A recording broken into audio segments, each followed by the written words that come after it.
সুপ্রিয় দর্শক প্রত্যেককে স্বাগত আমন্ত্রণ জানাচ্ছি বাংলা ভিশনের প্রতিদিনের সংবাদ বিশ্লেষণের অনুষ্ঠান নিউজ অ্যান্ড ভিউজে। সঙ্গে আছি জিয়াউল হক সবুজ। আলোচনার জন্য আজ স্টুডিওতে আমন্ত্রিত হয়েছেন দুজন অতিথি, দুজনই সাংবাদিক। আমার বাঁ পাশে রয়েছেন সিনিয়র সাংবাদিক জনাব জাকারিয়া কাজল এবং সর্ববামে রয়েছেন আরেকজন সিনিয়র সাংবাদিক জনাব এম এ আজিজ। আপনার দুজনকে আলোচনায় স্বাগত জানাচ্ছি।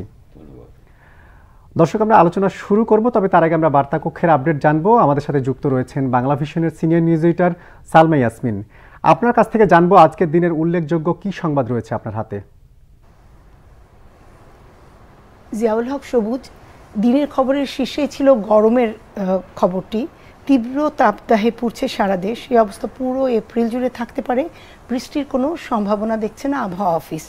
দিনের সর্বোচ্চ তাপমাত্রা ছিল মেহেরপুরে 43 ডিগ্রি সেলসিয়াসের উপর। হিট স্ট্রোকে সিলেট ও পাবনায় মৃত্যু হয়েছে 2 জনের। এদিকে হিট অ্যালার্টের মেয়াদ আরও বাড়ানো হতে পারে বলে জানিয়েছেন আবহাওয়াবিদরা। এ বিষয়ে আজ সোমবার সিদ্ধান্ত হবার কথা। দুদিনের সফরে আজ ঢাকা আসছেন কাতারের আমির Sheikh Tamim bin Hamad Al Thani. তার এই সফরে দুদেশের মধ্যে সই হবে 6টি চুক্তি ও 5টি MOU। কাতারের কাছে বাকিতে তেল কেনার প্রস্তাব দেওয়া হবে বলে জানিয়েছেন পররাষ্ট্রমন্ত্রী ডক্টর হাসান মাহমুদ। সশস্ত্র বাহিনীকে ডিজিটাল পদ্ধতিতে যুদ্ধ উপযোগী প্রশিক্ষণ নেওয়ার তাগিদ দিয়েছেন প্রধানমন্ত্রী শেখ হাসিনা। চট্টগ্রামে বঙ্গবন্ধু শেখ মুজিব ব্যাটারি কমপ্লেক্স উদ্বোধন করে তিনি বলেন, বিশ্বে এখন ডিজিটাল পদ্ধতিতে যুদ্ধ চলছে, যুদ্ধ নয়, সার্বভৌমত্ব রক্ষায় সব করা হবে বলে জানান তিনি। সাবেক আইজিপি বেনজির আহমেদ ও তার পরিবারের বিরুদ্ধে বিপুল অবৈধ সম্পদ অর্জনের অভিযোগ তদন্ত করে ব্যবস্থা নিতে দুর্নীতি দমন কমিশন দুদককে চিঠি দিয়েছেন সংসদ সদস্য ব্যারিস্টার সুমন। চিঠি পর্যালোচনা করে দুদক আইন অনুযায়ী ব্যবস্থা নেওয়ার কথা জানিয়েছেন দুদক আইনজীবী খুরশিদ আলম খান। জাল শিক্ষা সনদ বিক্রির সাথে জড়িত থাকায় কারিগরি শিক্ষা বোর্ডের চেয়ারম্যানের স্ত্রী সেহেলা পারভিনকে গ্রেফতার করেছে পুলিশের গোয়েন্দা শাখা। সনদ বিক্রি চক্রের আরও 25 জনকে খুঁজছে পুলিশ। এদিকে এ ঘটনায় সন্দেহের তালিকায় থাকা কারিগরি শিক্ষা বোর্ডের চেয়ারম্যান মোহাম্মদ আলী আকবর খানকে OSD করে অধিদপ্তরে সংযুক্ত করা হয়েছে। 23 নাবিক সহ সংযুক্ত আরব আমিরাতের আল হামরিয়া বন্দরের বহির্নোঙরে পৌঁছেছে সোমালি জলদস্যুদের হাত থেকে মুক্ত বাংলাদেশি জাহাজ MV আবদুল্লাহ। বাংলাদেশ সময় বিকেল 5টায় জাহাজটি বন্দরের বহির্নোঙরে ভেড়ে রাতেই জাহাজটির জেটিতে ভেড়ার কথা। সবুজ সংবাদে এসব খবরই গুরুত্ব পেয়েছে। ধন্যবাদ। ধন্যবাদ আপনাকে। আমরা কথা বলছিলাম বাংলা ভিশনের সিনিয়র নিউজ এডিটর সালমা ইয়াসমিনের সঙ্গে। আমরা বেশ কিছু বিষয় জানলাম, বিশেষ করে রাজনৈতিক পরিস্থিতি যেমন ছিল, একই সাথে দু একটি দুর্নীতি খবর দেখেছি। পাশাপাশি ছিল আজকের যে আবহাওয়ার বৈরী একটা আবহাওয়া চলছে সেটি সম্পর্কেও আলোচনা শুরুটা করতে চাই জনাব জাকারিয়া কাজলকে দিতে। যে আমরা দেখলাম যে তীব্র খরায় পুড়ছে দেশ, সারা দেশে এক ধরনের তীব্র তাপদাহ চলছে। বিশেষ করে আজকে মেহেরপুরে সর্বোচ্চ 43 ডিগ্রি সেলসিয়াস তাপমাত্রা রেকর্ড করা হয়েছে। কেউ কেউ বলছেন বা গণমাধ্যমে কিছু খবরও বেরিয়েছে যেটা মধ্যপ্রাচ্যের উষ্ণতাকে হার মানিয়েছে বাংলাদেশের গরম। হঠাৎ করে কেন এত তীব্রতা বাড়লো গরমে? দেখেন, প্রকৃতি প্রতিশোধ বলে একটা কথা আছে। এই ঢাকা শহরের কথা যদি আমি ধরে বাদ দিলাম, ঢাকা শহরে কতগুলি জলাশয় ছিল, এখন কয়টা আছে? মানে বৃক্ষ গাছ উজাড় করা হচ্ছে, তাই না? তো গাছ, এবং আমি কালকে একটা আর্টিকেল পড়ছিলাম যে 5 কোটি গাছ যদি আমরা এখন লাগাতে পারি তাহলে হয়তো পরিবেশ কিছুটা ইয়ে হবে। তারপরে প্লাস ধরেন এই যে এখন দেখেন এসি যেটা বলি আমরা, কত মানে এমন কোনো বিল্ডিং পাবেন যেটা এটার যে কার্বনটা, আমি বিশ্বের আমাদের ঢাকা শহরটাই তো একটা ওভেন হয়ে গেছে, তাই না? এখানে জলাধার নেই, গাছ নেই, আমরা যে যন্ত্রপাতি ব্যবহার করছি কার্বন নিঃসরণ। তো এই প্রকৃতি তো একটা প্রতিশোধ দেবে। আপনি দেখেন মধ্যপ্রাচ্যের কথা আপনি বললেন, আইরনিক্যালি মধ্যপ্রাচ্যে এখন প্রচণ্ড বৃষ্টি হচ্ছে, বন্যা হচ্ছে। যেমন আজকে আমি একটা ফোরকাস্ট দেখলাম যে সৌদি আরবে প্রবল বৃষ্টির সম্ভাবনা এখন, তাই না? পাকিস্তানে বন্যা হচ্ছে, এদিকে দুবাইতে বন্যা হয়েছে। দুবাইতে তো মানে দেখলাম শপিং মলে সাগরের মাছ ঘুরছে, তাই না? আর এদিকে বাংলাদেশ, ইন্ডিয়া, এদিকে তো অবস্থা দেখছে। আপনি দেখেন আমাদের হাইয়েস্ট ছিল গতকাল পর্যন্ত জেসুরের মধ্যে 42.6 ছিল, আজকে মেহেরপুরে 43। এবং হিট অ্যালার্ট 3 দিন বাড়াবে। হিট অ্যালার্ট বাড়ানোর রেজাল্ট আমি জানি না, বাট তাপ যে বাড়ছে, আমি তো এখন আশঙ্কিত যে 43 উই মাইট ক্রস 43। তো এই যে এতে কিন্তু এফেক্টটা কয়েকটা, একটা হলো বয়স্ক এবং শিশুরা বেরোতে পারছে না বাসা থেকে। তারপরে শ্রমজীবী মানুষের অবস্থা, যারা রিক্সা পড়লে, রিক্সা চালক যারা, একটা প্যাসেঞ্জার নামিয়ে দেওয়ার পরে তাদের যে অবস্থা হয়, তো এই এবং যারা শ্রমজীবী খেটে খাওয়া মানুষ, তারা যারা দিন আনে দিন খায়, তাদের কিন্তু এই দিনের উপার্জনটা না হলে পরিবার সাফার করে। কাজে অনেকের কিন্তু জীবনের উপর ঝুঁকি নিয়ে উপার্জনটা করতে হয়, তাই না? হ্যাঁ, গভর্নমেন্ট স্কুল কলেজ ইউনিভার্সিটি বন্ধ দিয়েছে, বিশ্ববিদ্যালয়গুলো অনলাইন ক্লাস হচ্ছে, স্কুল কলেজ তো বন্ধই দিয়ে দিয়েছে, এবং এটা খুব মানে প্রপার কাজ হয়েছে বলে আমি মনে করি। নাইলে অসুস্থতার মাত্রা বাচ্চাদের আরো বাড়তে। এমনি দেখেন প্রত্যেকটা হাসপাতালে ডায়রিয়া এবং গরমের জনিত রোগের শিশু এবং বয়স্কদের কিন্তু বাড়ছে। আজকে দেখলাম আমাদের স্বাস্থ্যমন্ত্রী বললেন যে পর্যাপ্ত প্রস্তুতি তারা রাখছেন, এটা থাকবে। কারণ তারপরে স্যালাইন, মানে আর আমাদের দেশে হয়েছে কি, আমরা কিন্তু ওই যে ঠেকায় না পড়লে কোনো স্বাস্থ্যবিধি মানি না, মানে এটা হলো বাস্তবতা। তো এই গরমে কি কি করণীয়, এটা গণমাধ্যম রেগুলার বলছে, সোশ্যাল মিডিয়ায়ও আসছে, কিন্তু আমরা যারা এফোর্ড করতে পারেন না, এই সাবধানতাটা এফোর্ড করতে পারেন না বলতে আমি শ্রমজীবী মানুষের কথা বলতে, ধরেন অনেকে আছেন যে আপনারা হয়তো সারাদিন না বেরোলে কিছু আসবে যাবে, যারা বা আমরা শীতাতপ নিয়ন্ত্রিত জায়গায় কাজ করি, কিন্তু যারা শ্রমজীবী রাস্তায় বসে যাদের কাজ করতে হয়, রিক্সা পোলার, ছোট ফেরিওয়ালা, বা দৈনিক শ্রম বিক্রি করেন যারা, তাদের জন্য আসলে এটা খুব একটা দুর্বিষহ পরিস্থিতি। কিন্তু প্রকৃতির উপর তো আমাদের কারো হাত নেই, যদিও প্রকৃতির এই বিরূপ আচরণের জন্য আমরাই দায়ী বলে আমি ব্যক্তিগতভাবে মনে করি এবং আমি বিশ্বাস করি, তাই না? প্রকৃতির প্রতিশোধ কিন্তু প্রকৃতি নেবে। জি জনাব এম এ আজিজ, আপনার কাছে একই প্রশ্ন করতে চাই যে আমরা যেটা খবর পাচ্ছি যে হিট অ্যালার্টের মেয়াদ হয়তো বাড়তে পারে, আজকে হিট স্ট্রোকের কারণেই 7টি জেলায় 8 জন মারা গেছেন বলে এরকম গতকালও মারা গেছেন, এবং গতকালও মারা গেছেন কয়েকজন। প্রশ্ন হচ্ছে এই যে শীতে কি বলে যে এই হিট স্ট্রোক বা এই গরমের তীব্রতা আরো বাড়তে পারে এমন শঙ্কার কথা বলা হচ্ছে। কাজল ভাই যেটা বলছেন, এটা কি আসলেই জলাশয় বা গাছ উজাড় করার ফল, নাকি এটা প্রকৃতি তার নিজ নিয়মে এটি করে যাচ্ছে? দেখেন, আমি কাজল ভাইয়ের সাথে সহমত পোষণ করে আমি কিছু বিজ্ঞানের কিছু বিষয় আমি অ্যাড করতে চাই। যেমন ধরেন, প্রকৃতি নিজেই আপনার সারা পৃথিবীর যে আপনার গ্রিন হাউস এফেক্ট বলেন, জলবায়ু পরিবর্তন করেন, এতে কন্ট্রিবিউট করতেছে। আর বিশেষ করে উন্নত দেশ, যারা ইন্ডাস্ট্রিয়ালাইজেশন দেশ, তারা করছে। এখন আমরা গরিব দেশরা এর ভিতরে, বিশেষ করে অনুন্নত দেশ বা উন্নয়নশীল দেশ, খুব একটা কিছু কন্ট্রিবিউট করতে পারছি না। কিন্তু এখন প্রশ্ন হচ্ছে, ধরেন বিজ্ঞান বলছে যে এখন যে এই যে ইকোলজিক্যাল ইমব্যালেন্স সারা বিশ্বমণ্ডলে ঘটছে, তাতে ধরেন গ্রিন হাউস এফেক্ট যেটা বলে, বা গ্রিন হাউস যে আপনার যে এখন যে পরিণতিটা, সেটা হচ্ছে ধরেন জলীয় বাষ্প, carbon dioxide, methane, nitrous oxide, ozone, এইসব কিছু নিঃসরণ হয়, এদের ভিতরে ইমব্যালেন্স তৈরি হয়। একজন নিঃসরণ করে আর একজন শোষণ করে, এই ইমব্যালেন্স হয়ে যাচ্ছে। ইমব্যালেন্স হওয়ার কারণে এটা হচ্ছে। কিন্তু প্রশ্ন আর একটা আছে এখানেই, যে আসলে কি আমরা জানি শুধু এই কয়েকটা পার্টিকেল সারা ভূমণ্ডলকে অস্থির করে তুলছে? কারণ আপনার অক্সিজেন ছাড়া মানুষ বাঁচে না, প্রাণী বাঁচে না। কিন্তু 1371 সালে মাত্র অক্সিজেন আবিষ্কার হয়। তার মানে তো আমরা ধরে নিতে পারি যে এখনো এমন কিছু আপনার বায়ু দূষণের কোনো প্রপার্টি আছে যা এখনো আবিষ্কৃত হয় নাই। হতে পারে, তো এটাতে আরো গবেষণা দরকার আছে। 1, 2 হচ্ছে ধরেন এখন আপনার নর্থ সিতে যে পরিমাণ গ্যাস নিঃসরণ ঘটে, এটা কিন্তু সারা মাসে এই পৃথিবীতে মিডল ইস্ট সহ যে পরিমাণ গ্যাস উত্তোলন করে তার প্রায় সমান। তো এটা প্রকৃতি থেকে আসছে, এটা তো মানুষ কি করবে?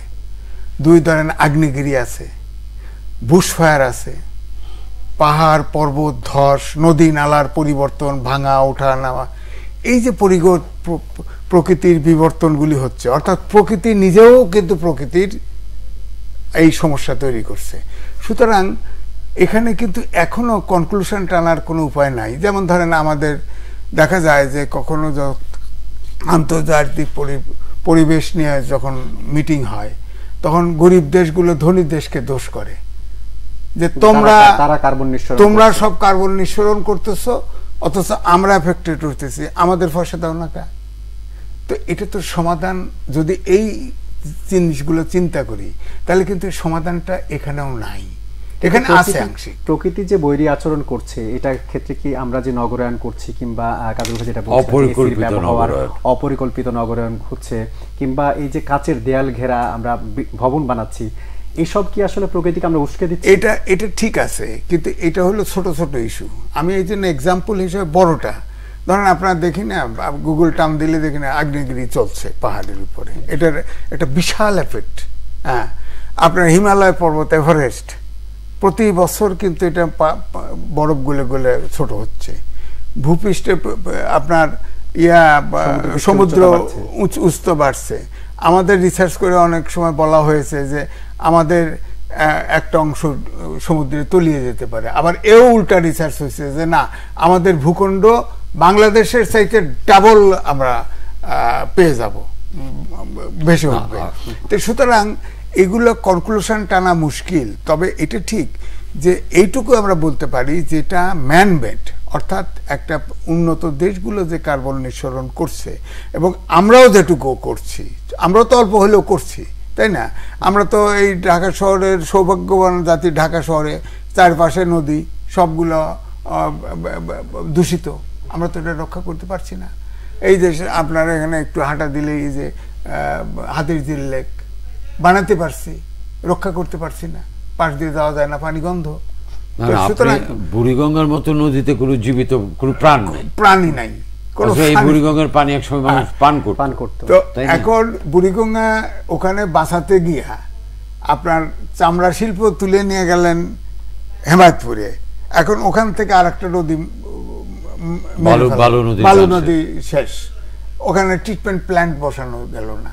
তো সুতরাং এই জন্য বলছি যে এটা হলো ধরেন ছোটখাটো উপসর্গ তো আছেই, কিন্তু আমি বড় দাগে বললাম যে আমার ধারণা যে আমরা মানুষরা, অর্থাৎ উন্নত দেশ বিশেষ করে অনুন্নত দেশও কিছু করতে, সবাই করতেছে কম বেশি, তাই না? আমরা অর্ধেক করতেছি আর প্রকৃতি অর্ধেক করছে। এখন এইটার ব্যালেন্স কিভাবে করবেন?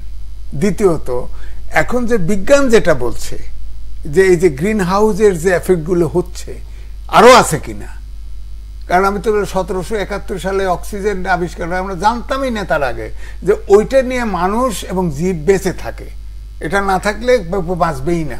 আপনার এখানে যদি ঘরে অক্সিজেন না থাকে আমরা তিনজনই বাঁচবো না, কেউই বাঁচবে না, তো কার্বন ডাইঅক্সাইড হলে মারা যাব। তো এই জন্যই বলছি যে এখন কনক্লুশনটা না মুশকিল, তবে যার যার অবস্থান থেকে যতটুকু সম্ভব এটাকে নিয়ন্ত্রণে আনা চেষ্টা করা এবং এর সাথে বেঁচে থাকার চেষ্টা করা। এর সাথে কি আসলে জলবায়ুর প্রভাবও কিছুটা জড়িত? অবশ্যই, কিন্তু এখন যে অবস্থা ঢাকার, আমি এত বড় মাপের বিষয় যাচ্ছি, ঢাকার যে অবস্থাটা আপনি দেখেন, আপনি সারাদিন ঘুরে একটা গাছের ছায়ায় বসেন, দেখবেন যে বেশ শান্তি লাগছে। এবং অনেকে দেখবে রিক্সায় পোলার টুলার একটু ছায়া দিয়ে বসার চেষ্টা করে। তার মানে কি, বৃক্ষ একবারে গাছ আপনার জন্য একটা আশ্রয়, এবং গাছটা যদি পরিমাণে ওরকম থাকতো নিশ্চয়ই এফেক্ট আমাদের হতো না। আমি ঢাকা শহর কেন্দ্রিক বলছি। আগে কয়টা এয়ার কন্ডিশন এসি ছিল, এখন তো আপনার না, মানে আপনার কাউকে আমি ছোট করতে চাই না, মানে একদম এমন কোনো দোকান নাই যে এসি, এমন কোনো বাসা নাই যেখানে আপনার 4-5টা এমন কোনো বিল্ডিং, আপনার বড় বড় কাচের বিল্ডিংগুলি যেগুলি বললেন, এই কাচের দেয়াল যে কত ক্ষতি করছে আমাদের এই তাপ শোষণী খাত, কাজে এগুলি আসলে আমাদের দিতে হবে। আমি যেটা নিয়ে ওরিড সেটা হচ্ছে যে এখন যে অবস্থাটা চলছে, we cannot fight it back, কাজে এখন আমাদের প্রিকশনারি মেজারটা নিতে হবে। এবং গণমাধ্যম প্রচার করছে, কিন্তু আমার মনে হয় এই প্রচারটা একটু বেশি হওয়া দরকার। How to get rid of this thing, আমরা তো গেট রিড করতে পারবো, কীভাবে আমরা সাবধানে থাকতে পারি, কি করা উচিত কি করা উচিত না, এই জিনিসগুলো একটু বেশি প্রচার করা দরকার এখন। সেই ক্ষেত্রে কি আমরা যেটা শুনেছি যে সিটি কর্পোরেশন হিট অফিসার নিয়োগ দেওয়া হয়েছিল, সেরকম কি সংখ্যা বাড়ানো উচিত? হিট অফিসার মানে আমি অল রেসপেক্ট আমি সেটা বলছি, আমি জনসচেতনতামূলক যেগুলি এগুলি, এবং যেমন ধরি স্যালাইনের এখন প্রাপ্যতা, বোথ ওর স্যালাইন অ্যান্ড যেটা পুশ করে, এগুলির প্রাপ্যতাটা আপনাকে ইনশিওর করতে হবে। তারপরে পানি কিভাবে খাবে মানুষ, রোদে কাজ না থাকলে রোদে বেরোবে না, এই জিনিসগুলো। কিন্তু ওই যে কাজ না থাকলে আমি আপনার রোদে বেরোতে না পারলাম, যারা শ্রমজীবী তাদের অবস্থাটা আপনি চিন্তা করেন। আমি এটা নিয়ে বেশি কনসার্ন। জি, আমরা আলোচনাটা একটু অন্যদিকে নিতে চাই। আমরা যেমন দেখছি তীব্র তাপদাহ, যেমন দেখছি একই সাথে এই তাপের প্রভাব এমনকি নির্বাচনের উত্তাপের সাথেও পড়েছে, যেখানে আমরা রাজনৈতিক উত্তাপ দেখছি, বিশেষ করে উপজেলা পরিষদ নির্বাচনে। প্রথম পর্বে 150টি উপজেলায় মনোনয়নপত্র প্রত্যাহারের শেষ দিন আজ, অর্থাৎ সোমবার। আওয়ামী লীগ সিদ্ধান্ত নিয়েছে মন্ত্রী, এমপি কিংবা তাদের স্বজনরা নির্বাচন থেকে তাদের সরে দাঁড়াতেই হবে। এই সিদ্ধান্ত কি আদৌ মানা হচ্ছে? না, দেখেন, আমি তো দেখলাম যে 2-3 জন এমপির আত্মীয় স্বজন উইথড্র করেছে, সবাই করবে না। সেটা কি চাপে পড়ে? হ্যাঁ, সেটা হয়তো চাপ অনুভব। যেমন ধরেন আপনার আইসিটি প্রতিমন্ত্রী, তার শ্যালক দাঁড়িয়েছিল, প্রত্যাহার করেছে। উনি তো সকল মানে এই বিরোধী মানে এই ঘটনার শুরু তো এটা দিয়ে আচ্ছা, করছে তো। তারপর আরো একজনের দেখলাম কি 2 জন তার আত্মীয় ছিল, 2 জনই প্রত্যাহার করছে, মনে নাই। তা আমার বক্তব্য ভিন্ন জায়গায়, যে আপনি প্রতীক তুলে দিলেন, যে কেউ দাঁড়াতে পারবে। তা আমি যদি রাজনীতি করি, আমার শ্যালক বা ভাই যদি রাজনীতি করে, সে যদি যোগ্য হয়, সে কেন নির্বাচন করবে না, করতে পারবে না? আপনার যদি নমিনেশনের বিধান রাখা হতো, প্রতীকের বিধান রাখা হতো, তখন তো আপনি এটা সিলেক্ট করতে পারতেন। হ্যাঁ, এখন আপনি ওপেন করে দিয়েছেন, অর্থাৎ প্রতীকটা করা হয়েছে তখন একটা আকাঙ্ক্ষার থেকে, ইচ্ছার থেকে, প্রতীকটা বাতিল করা হলো আর একটা ইচ্ছার থেকে। এখন আবার প্রতীক দেওয়ার ফলে দেখা যায় যে নিজের এমপি ভাই বাইসতে দাঁড়ায় যায়, এটারে আবার চেক দিতেছে। তাহলে এটা তো কোনো যুক্তিসঙ্গত কারণ হলো না। আমার বক্তব্য ওপেন, হ্যাঁ, যার ইলেকশন সে করবে, যার খুশি সে ইলেকশন করবে। এখন 5টা মন্ত্রী বা 5টা এমপির আত্মীয় ইলেকশন করলো বা 50টা ইলেকশন করলো, এতে তো রাজনীতির কিছু আসে যাচ্ছে না। রাজনীতির মূল যে সমস্যা, সেখানে তো সমাধানটা আসতে হবে, সেখানে তো সমাধান আসছে না। তো সুতরাং আমি মনে করি যে এইটা যে উইথড্র করছে, এটা আমি বলবো সরকারি দলের এটা নিজস্ব হিসাব। অবশ্যই সব দলের তো নিজস্ব হিসাব থাকবেই। প্রতীকের কথা বলা হচ্ছে, আপনি দেখেন যে গতবার যখন প্রতীক নিয়ে স্থানীয় সরকার নির্বাচন হয়েছিল, তখনই কিন্তু বাংলাদেশের অনেক ইউনিয়ন কাউন্সিলে প্রতীক দেওয়া হয়নি। ব্রাহ্মণবাড়িয়া, মাদারীপুর, গোপালগঞ্জ, এরকম বহু জায়গায় প্রতীক ছাড়া নির্বাচন হয়েছে। এবারে যে সিদ্ধান্তটা, এটা একান্তভাবে আওয়ামী লীগের নিজস্ব সিদ্ধান্ত, যে তারা তাদের দলের কোনো মন্ত্রী, এমপি, স্বজনদের নির্বাচন করতে নিরুৎসাহিত করছে। এবং সিদ্ধান্ত নিতে হলো কেন? আমি কেন আসছি বলছি। এবং এই সিদ্ধান্তটা কিন্তু দলীয় প্রধান এবং প্রধানমন্ত্রীর নির্দেশ বলা হচ্ছে, আওয়ামী লীগের অফিসিয়াল ভার্সন যেটা। এখন এই নির্দেশ যদি মানা হয় ভালো, মানা না হওয়া মানে কি দলের প্রধানকে ডিসওবে করছে। এটা কিন্তু খুব একটা ভালো বার্তা দেবে না। এটা আওয়ামী লীগের জন্য, যে আওয়ামী লীগের সর্বোচ্চ নেতা বা মাননীয় প্রধানমন্ত্রীর নির্দেশ তার দলের নেতাকর্মীরা মানছে না, এটা কিন্তু আওয়ামী লীগের জন্য কোনো সুখকর বার্তা না। আমি যখন এই যে গত সংসদ নির্বাচনের আগে আমি বলেছিলাম অন রেকর্ডেবল, যে আওয়ামী লীগ যে একটা প্যান্ডোরা বক্স ওপেন করলো সবাইকে দিয়ে, এই অন্তর্দ্বন্দ্ব সামাল দেওয়া আওয়ামী লীগের জন্য কঠিন হয়ে যাবে। সেটা কিন্তু আমরা বহু প্রমাণ পেয়েছি। এবং এবার যেটা আইজ ভাই বললেন যে কয়েকজন উইথড্র করেছে, তার মানে সবাই উইথড্র করেন, তার মানে আপনি দলীয় প্রধানের আপনি দলীয় প্রধানের নির্দেশ মানছেন না, আপনি দল করেন, দলীয় প্রধানের নির্দেশ মানছেন না। এই বার্তাটা কিন্তু সুখকর না, দলের শৃঙ্খলার জন্য সুখকর না, রাজনীতির জন্য সুখকর না। এবার আসেন কেন আওয়ামী লীগ এই সিদ্ধান্তটা নিল। আমার এটা ব্যক্তিগত ধারণা যে আওয়ামী লীগ চাচ্ছে নির্বাচনটাকে প্রভাবমুক্ত হিসাবে, যাতে প্রভাবমুক্ত নির্বাচন এমন একটা পরিচিতি দিতে। আমাদের দেশের বাস্তবতা হলো এমপি বা মন্ত্রীরা স্থানীয় পর্যায়ে বেশ প্রভাবশালী, তাদের কোনো আত্মীয় স্বজন যদি নির্বাচন করে, সেখানে স্থানীয় প্রশাসন ভীষণভাবে তার দ্বারা প্রভাবিত হবে এবং যথাযথ ভূমিকা রাখতে পারে। প্লাস ওই ব্যক্তি, ওই মন্ত্রী বা এমপি নিজেও প্রভাব বিস্তারের একটা সমূহ আশঙ্কা থাকে। তো ওই আশঙ্কা থেকে মুক্তি পেয়ে, ওই আশঙ্কাটা দূরীভূত করার জন্য, এবং এই নির্বাচনটা যাতে, কারণ এমনি এই নির্বাচনে কিন্তু একটা ঝামেলা আছে যে বড় দল বিএনপি যায়নি, কাজেই সেক্ষেত্রে নির্বাচনটাকে প্রভাবমুক্ত রাখে একটা ত্রুটিহীন নির্বাচন হিসাবে প্রতিষ্ঠিত করার জন্য আওয়ামী লীগ হয়তো দলীয়ভাবে এই সিদ্ধান্তটা নিয়েছে। এই সেন্সে আমি এটাকে ইতিবাচক মনে করি। কিন্তু পাশাপাশি যদি এই সিদ্ধান্তের অনুপঙ্খ বাস্তবায়ন না হয়, সেটাও কিন্তু দল হিসাবে আওয়ামী লীগের দলীয় শৃঙ্খলার জন্য যেমন ক্ষতিকর, তেমনি জনগণের কাছে এবং রাজনীতিতে একটা ভুল বার্তা যাবে যে আওয়ামী লীগের টপ ব্রাসের নির্দেশ তার নেতারা মানছে না, অর্থাৎ এই দলে দলীয় শৃঙ্খলার অনুশাসন কতটুকু আছে সেটাও কিন্তু প্রশ্নবিদ্ধ হবে। সেই ক্ষেত্রে কি এটা নিশ্চয়ই একটা ঘটনা শুনেছেন যে একটি উপজেলায় এক প্রার্থী আর এক প্রার্থীকে বিরুদ্ধে অপহরণের অভিযোগ তুলেছে এবং সেই ঘটনার প্রেক্ষাপটে এরকম সিদ্ধান্ত। আমি তো বললাম, আজিজ ভাই যখন নাটোরের ঘটনা বললো, আমি তো বললাম যে সকল খেলার শুরু তো সেখান থেকে, তাই না? আবার এখানে একটা ব্যাপার আছে, দেখেন, আমি দেখলাম আওয়ামী লীগের একজন গুরুত্বপূর্ণ নেতা তার খালাতো ভাই নির্বাচন করছে, এই জন্য তাকে নোটিশ পাঠানো। শুনেন, আমাদের সমাজে আপন ভাই কথা শুনেন আর খালাতো ভাই, কাজেই এই স্বজনের ডেফিনেশনটা বোধহয় ঠিক কর। আমার খালাতো ভাই, ফুয়াতো ভাই, শালার ননদ, তো এগুলো কি আবার স্বজন কিনা সেই সীমারেখাটাও বোধহয় নির্ধারণ করে। ভাই বাবা ছেলের কথা, ছেলে বাবার কথা শুনে না, সেখানে খালাতো ভাই কথা শুনবে, এটা আশা করাটা বোধহয় বেশি আশা হচ্ছে। কাজেই এই ব্যাপারটাও বোধহয় একটু নিকটাত্মীয় বলতে আপনি কাকে বোঝান, নিকটাত্মীয়র সংজ্ঞাটাও বোধহয় নির্ধারণ করা উচিত। তবে যেভাবেই বলেন, যদি আমি ওসব ঘটনা যাই না, আইজভাই বলেন যে সবাই করেনি, যদি একজনও না করে থাকেন, এটা কিন্তু আওয়ামী লীগের দলীয় শৃঙ্খলার জন্য খুব সুখকর না, এবং জনগণের কাছে বা রাজনীতিতে যে বার্তাটা দেবে সেই বার্তাটাও খুব পজিটিভ। জি, এই দলীয় শৃঙ্খলা নিয়ে একটু আরেকটি আলোচনা করতে চাই যে বিএনপি নির্বাচনে বর্জনের সিদ্ধান্ত নিয়েছে, কিন্তু তাদের একটা অংশ তারা নির্বাচনে মনোনয়নপত্র জমা দিয়েছে এবং তাদের উল্লেখযোগ্য একটা অংশ মাঠে থাকছেন বলে শোনা যাচ্ছে। এটা কি আসলে বিএনপির রাজনৈতিক কৌশল? না, দেখেন, বিএনপি আজকে দেখলাম একজনকে বহিষ্কারও করেছে, এটা ইউনিয়ন পরিষদ নির্বাচনে। তবে এখানে আমি বলবো যে নির্বাচনে নমিনেশন পেপার ফাইল করার পরে কিন্তু নির্বাচনের ঘোষণা দেওয়া হয়েছে, তো সেখানে আগে দিলে কি হতো? এক। দুই হচ্ছে, নির্বাচনে আওয়ামী লীগ এবং বিএনপি এমন ধরনের সংগঠন, কারণ লোকালে সবারই আধিপত্য রাখতে হয়, লোকাল এরিয়াটাও তো একটা রাজ্য, তাই না? কারণ কেন্দ্রের থেকে আপনি বলে দিলেন তার লোকালে যদি ইলেকশন না করে, নেতা না হইতে পারে, মেয়র না হইতে পারে, চেয়ারম্যান না হইতে পারে, তার তো নেতৃত্ব থাকে না, তার তো জনসমর্থন থাকে না।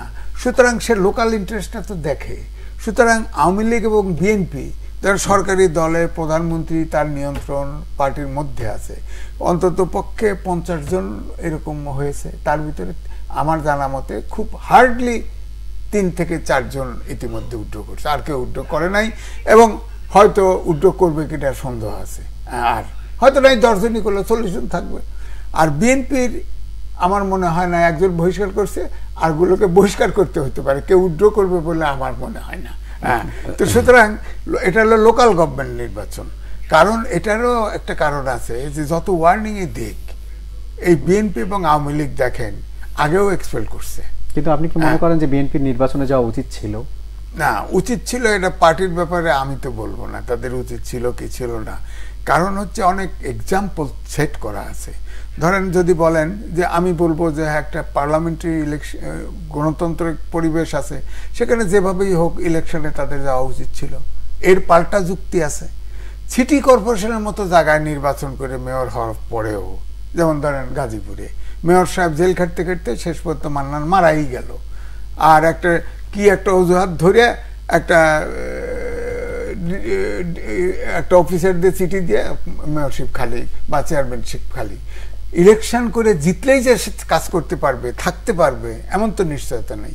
যেমন এক এমপি সাহেব বলছে যে আমার ছেলেকে ভোট না দিলে উন্নয়ন কাজ বন্ধ করে দেব, বলছে। তো এরকম যদি ধরেন বিএনপির কেউ জিতলো বা অন্য পার্টির কেউ জিতলো, ওখানে যে এমপি সাহেব আছেন তিনি যদি কোঅপারেট না করেন, কারণ এমপি সাহেব তো আপনার চেয়ারম্যান, আপনার উপজেলা পরিষদের চেয়ারম্যান, আবার ইউএনও যে একটা গেন্দা ফোলা, প্রত্যেকটা প্রজেক্টের, ডেভেলপমেন্ট প্রজেক্টের স্বাক্ষরদাতা, সে, তার স্বাক্ষর ছাড়া হবে না। সে লোক তো এমপির কথা ছাড়া চলবে না। তো আপনার ইউনিয়ন কাউন্সিল চেয়ারম্যান হয়ে লাভ কি?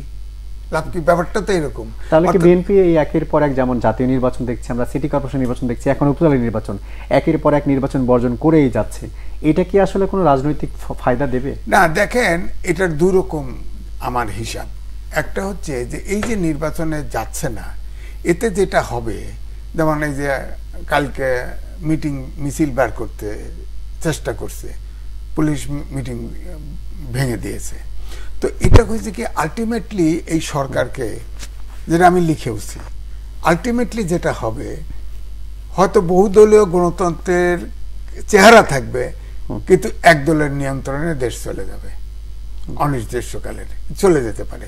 সুতরাং আমার মনে হয় যে যতই যাই হোক, যে আপনার ইলেকশন ছাড়া আওয়ামী লীগ বা বিএনপি তো সরকার পরিবর্তনের কোনো স্কোপ নাই, অথবা গণ অভ্যুত্থানের চেষ্টা করছে। তো অক্টোবরের ওই সমাবেশের পরে বিএনপি কিন্তু কিছুটা তো ব্যাকগিয়ার বাড়তে হয়েছে। হ্যাঁ, রাজনীতিতে ব্যাকগিয়ার আছে, আবার অফেন্সিভ আছে মানলাম সময়, কিন্তু আছে তো।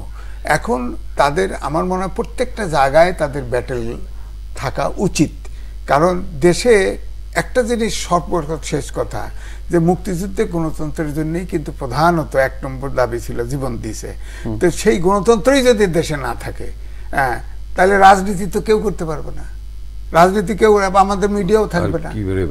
এই জন্য গণতন্ত্র থাকার জন্যেই অন্তত পক্ষে প্রত্যেকটা ইলেকশনে সবারই অংশগ্রহণের সুযোগ দেওয়া উচিত এবং অংশগ্রহণ করা উচিত। জি, আমরা যেটা জানি যে গণতন্ত্রের আসলে অন্যতম মূল বিষয়টি হচ্ছে নির্বাচন, যার মধ্যে আসলে ক্ষমতার পালাবদল হয়, একই সাথে দায়িত্বেরও পালাবদল হয়। বিএনপি যে একের পর এক নির্বাচন বর্জন করে যাচ্ছে, এটা কি আসলে এই নির্বাচন বর্জনের মধ্য দিয়ে সরকারকে কি চাপে রাখা যাবে? কোনো ধরনের চাপ তো রাখা যাবে। শুনেন, সরকার পরিবর্তনে আসবে একটা মাধ্যম হলো নির্বাচন, আর একটা গণ অভ্যুত্থান। বিএনপি নির্বাচন বর্জন করে কি অর্জন করছে আমি জানি না। আর গণ অভ্যুত্থানের জন্য যে গণসম্পৃক্ততা লাগে, সেই গণসম্পৃক্ততা ক্ষেত্রেও বিএনপি চরমভাবে ব্যর্থ হয়েছে। কাজে এই দলটা কেন কি করছে এটাই দলই জানে। কারণ আপনি যে রাজনীতির যে কোনো হিসাবেই দেখেন, এটা কোনো সমীকরণে আপনি মিলাতে পারবেন না। আপনি দেখেন, বিএনপি এমন একটা দল, যেমন তারা 18 নির্বাচনের কথাই যদি আমি ধরি, তাদের নির্বাচিত হলো 7-8 জন, 7 জন গেল, মির্জা ফখরুল সাহেব মহাসচিবকে পার্লামেন্টে যেতে দেওয়া হলো না। যুক্তিটা কি? আপনি যদি 7 জন যায়, একজনের আপনি বাদ রাখলেন কেন? দুষ্ট লোকেরা বলে যে মির্জা ফখরুল সাহেব গেলে বিরোধী দলের এখন যিনি পলাতক নেতা আছেন তার চেয়ে বেশি পপুলার হয়ে যেতেন, এই জন্য তাকে যেতে দেওয়া হয়নি। এই যুক্তিটা তো হয়তো কুযুক্তি, কিন্তু এটাকে তো আপনি ডিনাই করারও কোনো সুযোগ নেই। নাইলে যদি 7 জন যেতে পারে, একজনকে কেন আপনি বাধা দিলেন? নাম্বার 1। নাম্বার 2, বিএনপির এই 7 জন কিন্তু বিভিন্ন আলোচনায় সংসদে বেশ সরব ছিলেন, এবং তাদের এই অংশগ্রহণের ফলে কিন্তু সংসদের বাইরে গণমাধ্যমে একটা বেশ ভালো স্থান জুড়ে তারা ছিলেন। আপনারা হঠাৎ করে তাদের রিজাইন করালেন। রিজাইন করে এবার বিএনপি কী পেল আমি জানি না। কারণ তারা যদি শেষ সময় পর্যন্ত সংসদে থাকতেন, অ্যাটলিস্ট এই ভাইবটা তো থাকতো যে বিএনপির সদস্যরা সমালোচনা করছে, এবং তারা কিন্তু বেশ যৌক্তিক সমালোচনা করতেন। এবং বাজেটে এই 7 জনের বাজেট, মানে গত সংসদের লাস্ট বাজেট আলোচনায় তাদের যে যুক্তিপূর্ণ বক্তব্য ছিল, it was highly appreciated by many quarter, তাই না? আপনি সেই সুযোগটা দিলেন, হুট করে ওয়ান ফাইন মর্নিং আপনি বলেন যে 7 জন রিজাইন করো, দলের তারা করতে হইল। আচ্ছা, তারপরে আপনি আন্দোলনে এই সেই করে এক পর্যন্ত অসহযোগ পর্যন্ত চলে গেলেন। আরে বাবা, এই উপমহাদেশে অসহযোগ ছিল গান্ধী অসহযোগ, মহাত্মা গান্ধীর অসহযোগ, আর বঙ্গবন্ধুরও অসহযোগ। কোথাকার কোন পলাতক লোক অসহযোগ বলল, সেই অসহযোগ কি হয়েছে? তার মানে কি? এবং আপনি যে অসহযোগ দিলেন, আপনার যে সঙ্গে যারা অনুসারী দল তারাও জানে না। কর্নেল ওলি তো বললে আমি কিছু জানি না। তো এই জাতীয় বালখিল্য মানে কর্মসূচিতে কিন্তু বিএনপিকে অনেক পিছিয়ে দিয়েছে। আমি মনে প্রাণে চাই বিএনপি একটা বড় দল, একাধিকবার ক্ষমতায় ছিল, বাংলাদেশের স্বার্থে, গণতন্ত্রের স্বার্থে এবং সরকারের স্বার্থেও কিন্তু বিএনপির মতো একটা বিরোধী দল থাকা দরকার। কিন্তু এই দলটির নেতৃত্বে যদি ক্রমাগত বালখিল্য কর্মসূচি দেয়, ক্রমাগত বালখিল্য ডিসিশন নেয়, এই দায়টা তো তাদেরই নিতে হবে। জি, আমরা ছোট্ট বিরতিতে যাব। দর্শক, নিচ্ছি ছোট্ট একটা বিরতি, একটু পরেই ফিরবো, আমাদের সঙ্গে থাকুন।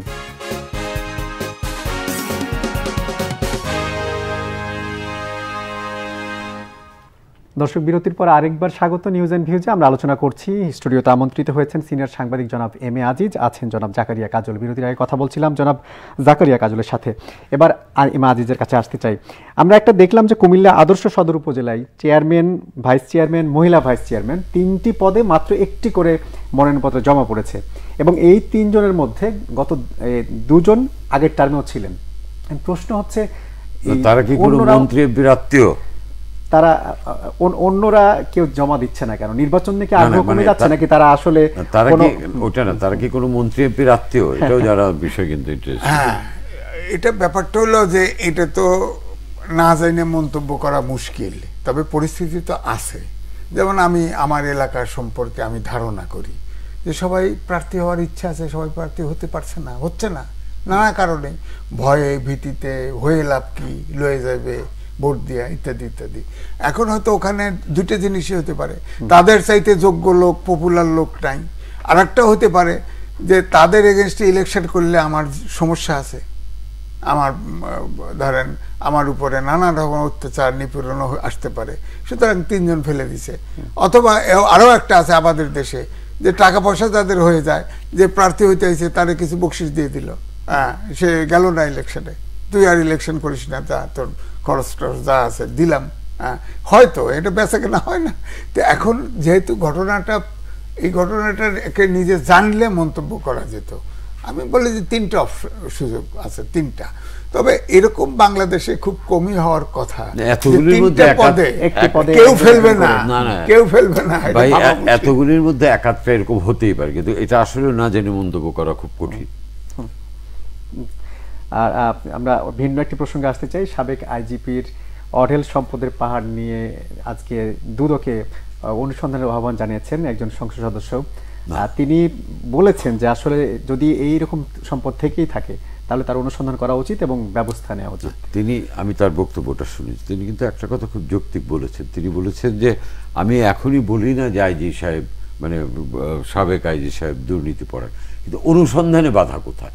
এরকম একটা খবর চাউর হওয়ার পর বা প্রকাশিত হওয়ার পর তো অনুসন্ধান হতেই পারে। তিনি দুদককে নিয়ে তিনি কিন্তু বেশ তির্যক মন্তব্য করেছেন যে দুদকের কাছ থেকে সাব রেজিস্ট্রার আর ভূমি অফিসের দুর্নীতি ধরা বড় দুর্নীতি হলে দুদককে ঠেলে ধাক্কে চালাতে হয়। এই অভিযোগটা কিন্তু খুব গুরুতর অভিযোগ। কিন্তু এই দুদকই তো 11-11 সময় বড় ধরনের ভূমিকা রেখেছে, যারা বিভিন্ন সময় মন্ত্রী এমপিদের সম্পদ অনুসন্ধান করেছে। আসছি, মানে দুদকের রোলটা নিয়ে কিন্তু প্রশ্ন তোলার সুযোগ দুদকই করা যায়।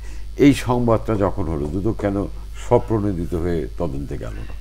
মানে এত বড় একটা নিউজ, এবং আমার বিরুদ্ধে যখন দুর্নীতির অভিযোগ হয়, দুদক যদি তদন্ত করে, আমি যদি ঠিক থাকি, এটা তো আমার জন্য একটা প্লাস পয়েন্ট। দুদক বলবে যে না, ওনার বিরুদ্ধে কিছু পাওয়া যায়নি, তাই না? এবং এমপি সাহেব যেটা বলেছেন আমার মতে এটাও রাইট। এবং আজকে দেখলাম এই প্রথম দুদকের আইনজীবীও একটা রিয়াকশন দিয়েছেন যে তারা দেখবে। তো আমি মনে করি এমপি সাহেবের অভিযোগ যাওয়ার আগেই তো গণমাধ্যম এবং সামাজিক যোগাযোগ মাধ্যমে ওই পার্টিকুলার আইজি সাহেবের সম্পদ নিয়ে যে সমস্ত কেচ্ছা কেলেঙ্কারি কাহিনী, 3টা শব্দ আমি, কাহিনী, কেচ্ছা, কেলেঙ্কারি সবই তো বেরিয়েছে। তো এই 3টার ব্যাপারে তো দুদক সুমোটোই একটা তদন্ত করতে পারতো। দুদককে কেন একজন সংসদ সদস্যের চিঠির পরে অ্যাকশন বা রিঅ্যাকশনে যেতে হলো, তাই এটাও দুঃখজনক। কারণ দুদকের কাজ হচ্ছে যদি কেউ অভিযোগ করে সেটার ব্যাপারে অ্যাটলিস্ট তদন্ত তো করবে, যেটা এমপি সাহেব বলেছেন। আমি দুর্নীতিবাজ বলছি না, কিন্তু এরকম গুরুতর অভিযোগের পরে তদন্ত কেন হবে না? তাহলে এই সংস্থাটার কাজ, তাই না? জি, আমরা দেখেছি জ্ঞাত আয় বহির্ভূত সম্পদ অর্জনের অভিযোগে অনেক বাঘা মন্ত্রী, এমপি এবং সাবেক অনেক ব্যবসায়ীদের বিরুদ্ধে দুদক অনুসন্ধান করেছে, মামলা করেছে, এমনকি অনেককে জেল জরিমানা হয়েছে। এখন প্রশ্ন হচ্ছে দুদককে কেন, মানে একজন এমপি, বিশেষ করে এই ব্যারিস্টার সুমন যেই গিয়ে তাদেরকে তাগিদ দিয়েছেন কিংবা অনুসন্ধানের আহ্বান জানিয়েছেন বা চিঠি দিয়েছেন, তাকে একজন এমপিকে এই ধরনের আবেদন করতে হচ্ছে কেন? না, দেখেন, আমি এমপি ধরবো না, কারণ সে এমপি হওয়ার আগেও আপনারা কিন্তু এরকম মামলা করেছে এবং বড় হাউজের বিরুদ্ধেই করেছে, এবং তাকে কিন্তু শেষ পর্যন্ত তার এই যে যেমন ধরেন এই যে কি খেলোয়াড় ছিল বাড়ি একটা, কিন্তু বাতিল হয়ে গেছে, করেছে সে। কিন্তু আমার প্রশ্নটা ভিন্ন। ধরেন একটা পত্রিকায় যেভাবে একটা ভিভিড রিপোর্ট করলো, সেখানে এই আইজিবি সাহেব সাবেক, তিনি তো সেখানেও একটা রিজয়েন্ডার দিতে পারতেন। দুদক স্বপ্রতিনিধিত্ব হয়ে আপনারা এটার তদন্ত করতে পারতেন। আদালত সুমোটো দুদককে বা এইচবিকে বা কনসার্ন কোনো ডিপার্টমেন্টকে নির্দেশ দিতে পারতেন, এত বড় ঘটনা। আবার যদি পত্রিকা যদি কাল্পনিক নিউজ ছেপে থাকে, তার বিরুদ্ধে তো যে পরিমাণ প্রপার্টির হাজার হাজার কোটি টাকার হিসাব বাড়ি করছে, এরকম হাজার হাজার কোটি টাকার তো মানহানি মামলাও করতে পারে, তাই না? কিছুই হয় নাই। আমি এর আগে দুদকের যে আইনজীবী তার বক্তব্য শুনেছি, তারা বলেছে যে না, হঠাৎ করে একটা পত্রিকা ছাপলেই তার বিরুদ্ধে দুদক কেস করতে পারে না। হ্যাঁ, এটা তো দেখতে হবে, অনুসন্ধান তো দেখতে হবে। তো আমার কথা দেখবেনই তো, সেটা অনুসন্ধান দেখবেন, আপনারা তো তাকায় দেখার জন্য দুদক না। সেই ক্ষেত্রে এখন এই যে কথা আপনি বলছেন, আমাদের তো মুখ আটকা, আমরা তো সব কথা বলতে পারি না। এখন কি দুদকে সুশাসনের অভাব আছে? প্রশ্ন। একটি ব্যক্তি ব্যবসায়ী হাউস $1 বিলিয়ন পাচার করলো, হ্যাঁ, সুপ্রিম কোর্টের অ্যাপিলেট ডিভিশনের বেঞ্চ বলে দিল তার তদন্ত করা যাবে না, দুদক পারলে পরে কইল দুদক বা অমকে তদন্ত করলে করতে পারে। মেসেজটা কি? আরো একটা বড় হাউজের খুন খারাপি হয়ে গেল, কত কেলেঙ্কারি হইল, বিচার কিছু হয়েছে? তলায় গেছে। সুতরাং এটাতে মেসেজটা সমাজে খুব খারাপ যায় যে বড় বড় ব্যক্তি, ক্ষমতাবান ব্যক্তি, ক্ষমতার কাছাকাছি ব্যক্তিদের বিচার হয় না, কেউ কিছু বলতে সাহস পায় না। ব্যাপারটা এরকম। আপনি ধরেন আইজিপি সাহেবের বিরুদ্ধে নিউজ ছাপছে, তিনি তো ইউটিউবে যে বক্তব্য দিয়েছে তাতে তো অধিকাংশ সে ডিনাই করছে, তার কিছু নাই, তেমনই তো বলছে। আর যা দিয়েছে ট্যাক্স পেয়ার হিসেবে ট্যাক্স দিয়ে দিয়েছেন বলছেন, তো তার তো কোনো সমস্যা নাই। সুতরাং তার ব্যাপারে তো তদন্ত করতে সমস্যা কি? এত আমার তো মনে হচ্ছে, হ্যাঁ বললাম যে এটা তার বক্তব্যের আগেই তো তদন্তটা হওয়া উচিত ছিল। এইটাই আমার বক্তব্য। যখন কাগজে যেভাবে ছাপা হয়েছে, হ্যাঁ, ডেইলি স্টার আর একজনের বিরুদ্ধে ছাপা হইল, সেটা তো অ্যাপিলেট ডিভিশনে। এখন আমি মাঝখানে একটু যোগ করি যে আমরা যখন দেখি কোনো মন্ত্রী, এমপি কিংবা সরকারি কোনো কর্মকর্তা, তাদের ক্ষমতায় থাকতে সেই ক্ষেত্রে আমরা তাদের দুর্নীতির কোনো খতিয়ানকে সামনে আসতে দেখি নাই, কিন্তু যখন তিনি অবসরে যান কিংবা ক্ষমতা থেকে একটু সরে যান, তখন একের পর এক বিভিন্ন সংবাদ আমরা দেখি। এটার কারণ হচ্ছে কি জানেন, যারা এগুলি করে না তারা হয়তো তিনি যখন ক্ষমতা ছিলেন তখনও তো বেনিফিশিয়ারি ছিল, পরে হয়তো স্বার্থের কোনো আঘাত, মানে কোনো স্বার্থ সংশ্লিষ্ট বিষয় কিছু হচ্ছে আসছে। কারণ এই যে নিউজটা, আমি নিউজগুলি পড়েছি, নিউজগুলি কিন্তু বেশ মানে একদম উদাহরণ সহ কাগজ কলম দিয়ে নিউজগুলি হয়েছে। কারণ এতটা বানোয়াট বোধহয় সাংবাদিকতার ইয়েতে পড়ে না। তো ঠিক আছে, আইজি সাহেব অস্বীকার করেছেন, আইজি সাহেব চ্যালেঞ্জ করেছেন, এটা নিয়ে একটা স্বচ্ছ তদন্ত হবে। যদি পত্রিকা যদি ভুল করে থাকে তাহলে পত্রিকাকে ক্ষমা চাইতে হবে। তবে আমি রিপোর্টগুলি পড়ে যতটা মনে হয়েছে পুরোটাই একদম ভুল ভাবার কোনো কারণ আসবে। আচ্ছা, ভুল থাকুক, 60% ভুল থাকুক, 40% সত্য হলেও যদি হয় এবং একদম তো বায়বীয় নিউজ হতে পারে। এক নম্বর। দুই নম্বর হচ্ছে একটা কথা বলেছেন ব্যারিস্টার সুমন, আমি তার ইয়েটা দেখলাম যে আইজি মানে একজন পুলিশের আইজি সারা জীবনের চাকরি জীবনের বেতন টেতন করতে এইসব প্রসঙ্গ নিয়েছেন। উনি কিন্তু আরেকটা কথা বলেছেন যে এটার যদি সুরাহা না হয়, ভবিষ্যতে যারা এই পদে যাবেন তাদের মধ্যে কিন্তু একটা আমার পূর্বসূরি এই করেছে আর তার কিছু হয়নি, আমি কেন করবো না, এরকম একটা মনোভাব সৃষ্টি হওয়ার কিন্তু একটা আশঙ্কা থাকে। প্লাস যারা নিচে আছেন তারাও ভাববেন বসদের তো কিছু হয় না, আমাদের কি হবে, মানে পুরো একটা মানে মানসিক একটা কি বলবো, মানসিক একটা অস্থিরতা দেখা দিতে পারে বা দুর্নীতিতে আগ্রহী করারও একটা প্রবণতা কিন্তু সৃষ্টি হতে পারে, যেটা ইন দ্য লং রান খুব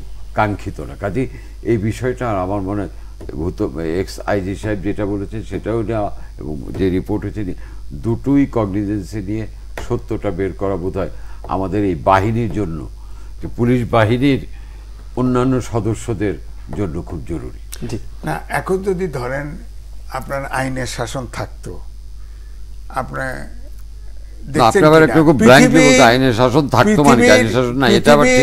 পৃথিবীর ধনীর তালিকায় এখন বাংলাদেশের একজন, সিঙ্গাপুরের তালিকায় 10-এর ভিতরে একজন বাংলাদেশের। হিসেব নেবেন না, টাকাটা পাইল কোথায়, গেল কোথায়? এই যে একটা মন্ত্রী তিনি চ্যালেঞ্জ করলেন আমার কোনো বিনিয়োগ বাপের সময় করছে, 2,500 কোটি টাকা দিল না, ওই কি টিআইবি তো বোধহয় দিল, হয়েছে কিছু?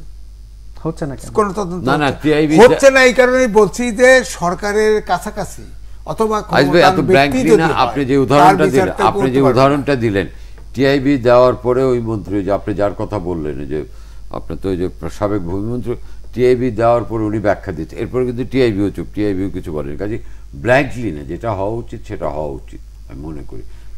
জাভেদ সাহেবের কথা যেটা বলেন, টিআইবি তো তাদের টিআইবি বলার পরে বলে দিয়েছে, টিআইবি বলার পরে আমরা সাপ্লাই দিতে পারবো। টিআইবি বলার পরে জাভেদ সাহেব যখন বলছেন তারপরে কিন্তু টিআইবিও চুপ হয়ে গেছে। আর জাভেদ সাহেবদের এটা পারিবারিক, এটা সবাই জানে। এটার সঙ্গে আপনি একজন সরকারি কর্মচারীর সরকারি কর্মচারীর কথা ভিন্ন।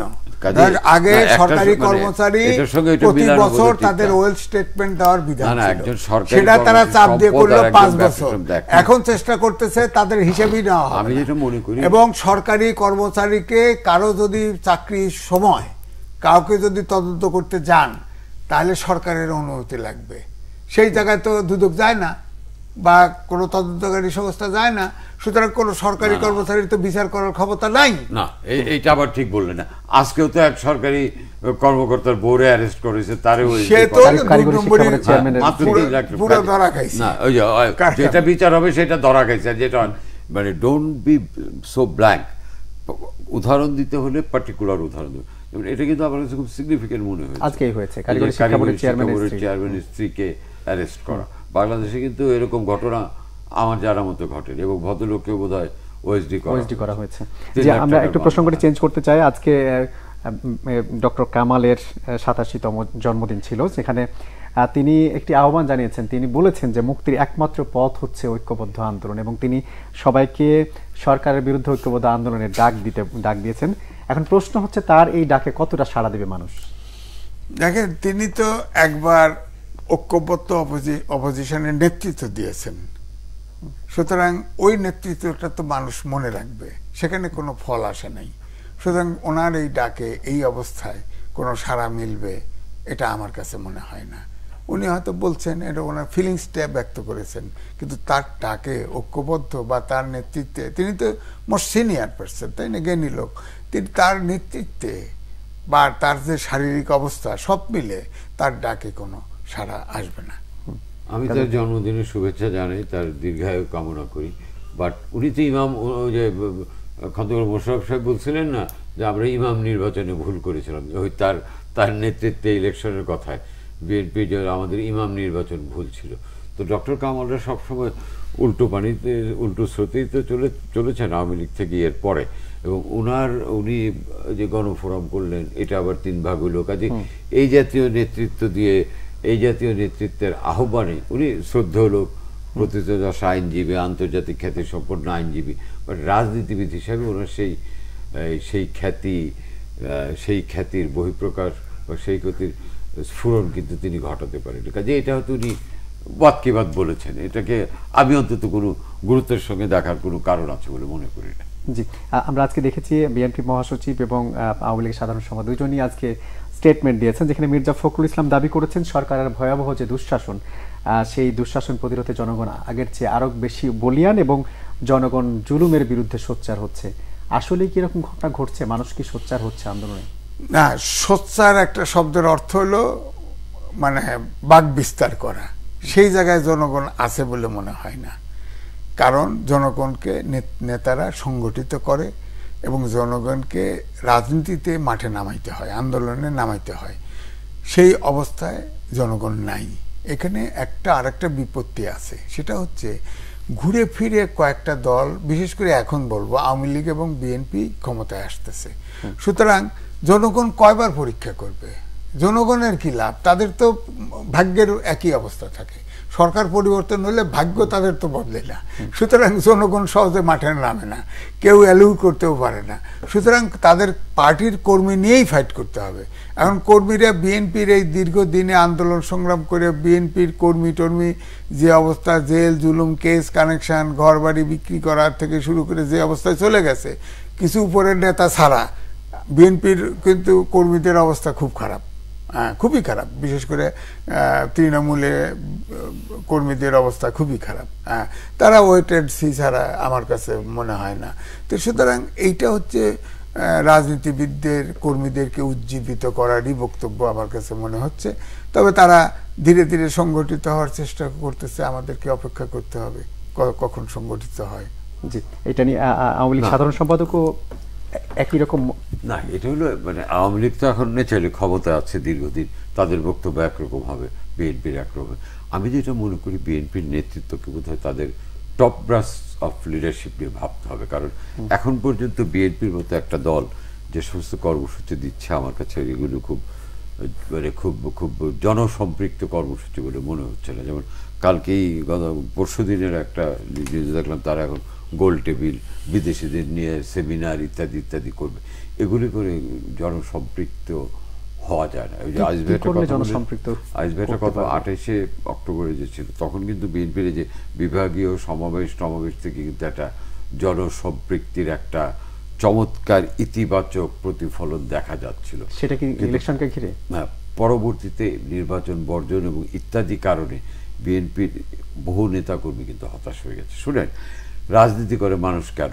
মানে স্থানীয় লেভেলে পেয়েছে আমি রাজনীতি করব, ভোটে দাঁড়াবো, এমপি হব, এই হব, সেই, মানে এই আকাঙ্ক্ষা তো থাকে। আপনি যাই বলেন, ক্ষমতায় যাব। আপনি যখন ক্রমাগত কর্মী নিজেও যাচ্ছেন না, একেবারে রুট লেভেলের কর্মী ধরে নির্বাচন থেকে বঞ্চিত রাখছেন, সেইখানে তো কর্মীরা হতোদ্যম হয়ে যাবেই। আইসবে কিন্তু একটা কথা বলেছে, স্থানীয় পর্যায়ে তো নেতৃত্ব ধরে রাখার একটা ব্যাপার থাকে। তো আমি যদি ভোটে না যাই, আমার পেছনে যে কর্মীরা তারা কেন থাকবে?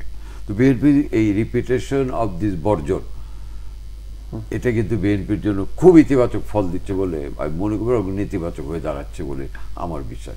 আর বিএনপি যেটা ভাবছে যে এই সরকারকে একেবারে গণ অভ্যুত্থানে ফেলে দেবে, সেটা বোধহয় তারা মুখে বলে, অন্তরে বোধহয় তাদের ওই পিটার হাসের মতো ব্যাকড্রপ অফ মাইন্ড বোধহয় তাদের ওই চিন্তাটার থেকে এখনো তারা বেরোতে পারে, যার জন্য তারা এখনো বিদেশিদের কথাই বেশি ভাবে। জি, আমরা বিদেশি নিয়ে একটু আলোচনা করতে চাই। দুদিনের সফরে কাতারের আমির আসছেন বাংলাদেশে, যেখানে তার কাছে বাকিতে তেল কেনার প্রস্তাব দেওয়া হতে পারে এমন কথাও শোনা যাচ্ছে। আসলে কাতারের কাছ থেকে আমরা কিভাবে আসলে বেনিফিটেড হতে পারি? আমি যেটা দেখলাম, আমাদের পররাষ্ট্রমন্ত্রী যেটা বললেন, কাতারের কাছ থেকে বেনিফিটেড অনেক কিছু। কাতার যেমন মন্ত্রী তো বলে এলএনজিতে বিনিয়োগ করতে পারে, এনার্জিতে বিনিয়োগ করতে পারে, কাতার ধনী দেশ করতেই পারে। আর যে সমঝোতার স্মারক এবং চুক্তি যেগুলো দেখলাম, এগুলো খুব মানে ওরকম ইকোনমিক্যালি খুব ভায়াবল কিছু না। তবে কাতার যদি তেল দিতে পারে আমাদের, বাকিতে দেওয়া কোনো এটা কোনো ইয়ে বলে মনে করে, এবং আমাদের কিন্তু এটা দরকার। এবং মন্ত্রী তো দেখলাম বেশ আশাবাদী ছিলেন, আমাদের জ্বালানি নিরাপত্তার ব্যাপারে কাতার সহায়তা করবে, এবং কাতার যদি চায় আমরা বিশেষ অর্থনৈতিক অঞ্চলে দেব। তো এইসব ধনী দেশ তো বিনিয়োগ করতেই পারে, এবং সেটা যে ফর্মে করুক উইল বি বেনিফিটেড। জি, কাতারের আমিরের এই সফরের মধ্যে দিয়ে বিষয়টা হলো যে কাতার ধনী দেশের একটা, কাতারের বহু টাকা আইডিয়াল পড়ে আছে, অলস টাকা পড়ে আছে। আমেরিকাতেও তাদের বিশাল বিনিয়োগ রয়েছে। তো সুতরাং তারা ইচ্ছে করলে আমাদের দেশে বিনিয়োগ করে কাতার ঘুরায় দিতে পারে। তো সুতরাং আমি যেটা বলবো যে ধরেন এই তেল আপনার বাকিতে পাওয়া 1 বছর সৌদি আরবের কাছে চাওয়া হয়েছে, ভালো, তেলের তো ক্রাইসিস। ধরেন এই যে ইরান ইসরায়েলের যে একটু বোম ফাটালো, এতেই কিন্তু তেলের বাজার উঠে গেছে একটু, আবার ইউক্রেন রাশিয়াতে বহুত ভুগাইছে। তো সুতরাং যদি কোনো কারণে আরো ফুটাফুটি হয়, তেলের দাম তো, সুতরাং এটা একটা ভালো দিক। তবে সবচেয়ে বড় হচ্ছে যে তাদের বিনিয়োগ আনা, এই প্রস্তাবটা, অর্থাৎ তাদের ধরেন দেখেন জাপানি ইপিজেড হয়েছে, এখানে কিন্তু ঠিকই কাজ হচ্ছে, কাজ হচ্ছে। সুতরাং যদি আপনার যদি এর আপনার ইপিজেড করাইতে পারে, এখানে বিনিয়োগ হবে। তারপরে চিরাং পোর্টের সাথে একটা বিশাল বিনিয়োগ আসছে, এখানে এইটা। তারপর ধরেন আমাদের ওখানে যে প্রবাসী আছে, প্রবাসীরা সব বেকার ঘুরে বেড়াইতেছে, প্রবাসী নিয়ে আরো কিছু দিয়ে, তাতে কি মূল কথা হচ্ছে তাদের ইনভেস্টমেন্ট আনা। যদি কনভিন্স করা যায়, তাদের যদি ইনভেস্টমেন্ট আনা যায়, তাহলে তাদের পক্ষে ইনভেস্ট করা কিন্তু বলা হয়েছে অকাতরে ইনভেস্ট করা সম্ভব। তাদেরকে কিন্তু বিশেষ অর্থনৈতিক অঞ্চল মানে দেওয়ার ব্যাপারটাও আলোচিত হবে, এটাও খুব গুরুত্বের সঙ্গে। এবং আমার কাছে তেল বাকি থেকে ইজ গুড, বাট এটা মাচ মোর ইম্পর্টেন্ট। জি, আজকে এখানে শেষ করতে হচ্ছে। অসংখ্য ধন্যবাদ জনাব এম এ আজিজ, অসংখ্য ধন্যবাদ জনাব জাকারিয়া কাজলকে সময় দেওয়ার জন্য। দর্শক, আজ এখানে শেষ করতে হচ্ছে নিউজ অ্যান্ড ভিউজ। এতক্ষণ সংবাদ পর্যালোচনায় যারা সঙ্গে ছিলেন সবাইকে ধন্যবাদ। ভালো থাকবেন সবাই, শুভরাত্রি।